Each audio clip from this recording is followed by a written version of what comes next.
So if we compare our initial picture here on the right, and we've got Grant as a model on the left, what did I say was really important in the backswing?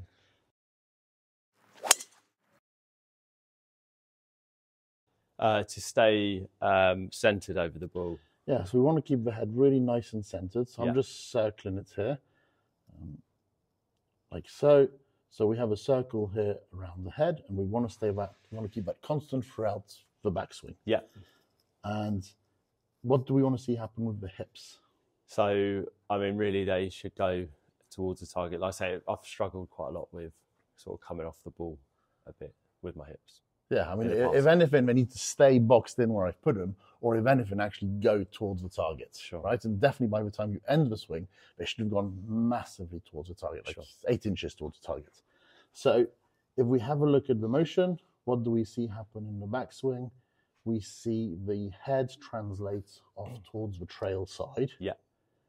And we see the pelvis just ever so slightly move away as well. And that's also indicative of the movement of the lead knee, where you definitely see that moving in. You see that foot rocking onto the instep. Yeah. Okay. If we compare it now to Grant's picture, what are we going to notice? Oh, he's much more centered over the ball there, isn't he? Yeah, he's much more centered. I mean, I like the idea, but when you describe it, it's as though you're posted up like a tripod on the top of your swing. Right? So you're like a tripod, the head's in the middle, and you've got... that makes sense, yeah. Makes sense. So the head's nicely centered, the hips are slightly forwards, and that's really important because you've said to me that in the past, not that I've seen it there, but you said to me in the past, you've made backswings where your head actually moved towards a target. Yeah. And that in combination with the hips moving away from the target did make it very steep from the cross. Yeah. Okay. That's a high ball fight. What do we notice in terms of the neck? My head's like buried into my shoulder there, isn't it? There's no like extension really. Yeah, so you need to start extending the thoracic cervical, the top part of the spine needs to extend to help keep that head more centered. Sure. Okay, because the spine here is absolutely extended. Okay. It just needs to extend to the neck area as well. Okay, so let's get ourselves in position and try and work on it. Perfect.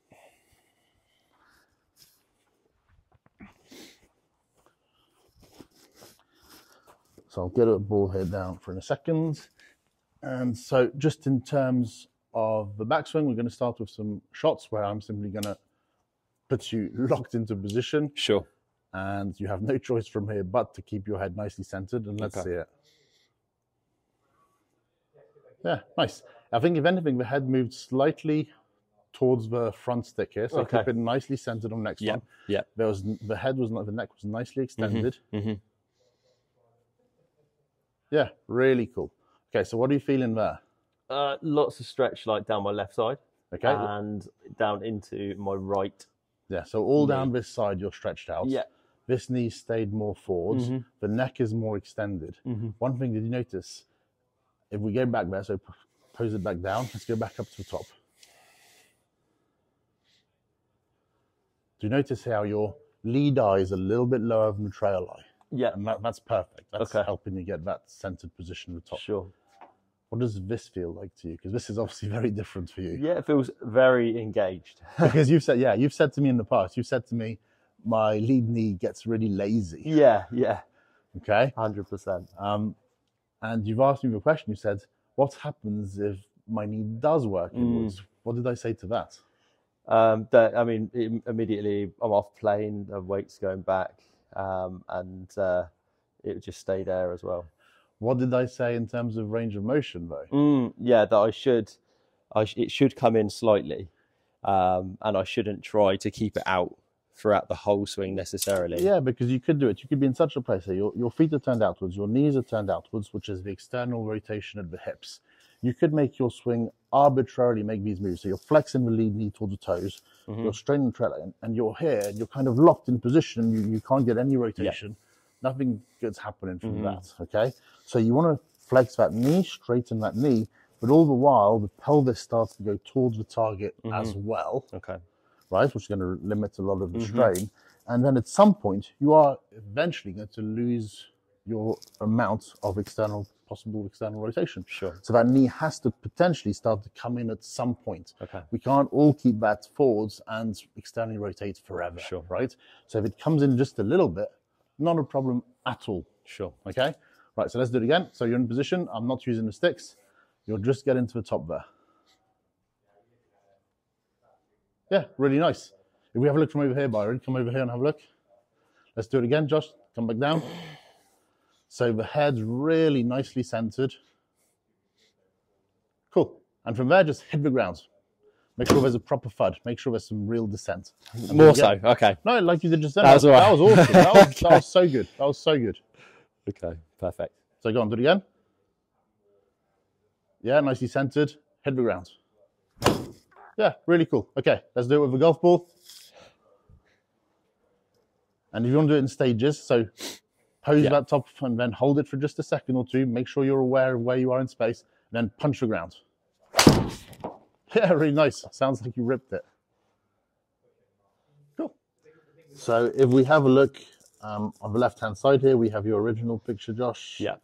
And we see that movement, that sway off the golf ball right here. Okay? Yeah. Just on the right-hand side, the new picture, which we just took, just so you can really put a picture to the feel. Yeah.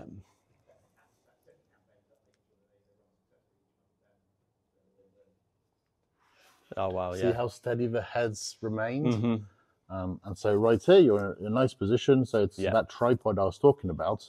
So if I circle your head right here, and then either side of the body, like so. Ooh. So let's draw a line instead. Either side of the body from here. You got your tripod. Yeah, right there. So much more textbook. Looks awesome. That looks so good. Cheers, just if we look back at the setup, at the starting position, because I think we can even see the difference right there. Yeah. What do you notice different?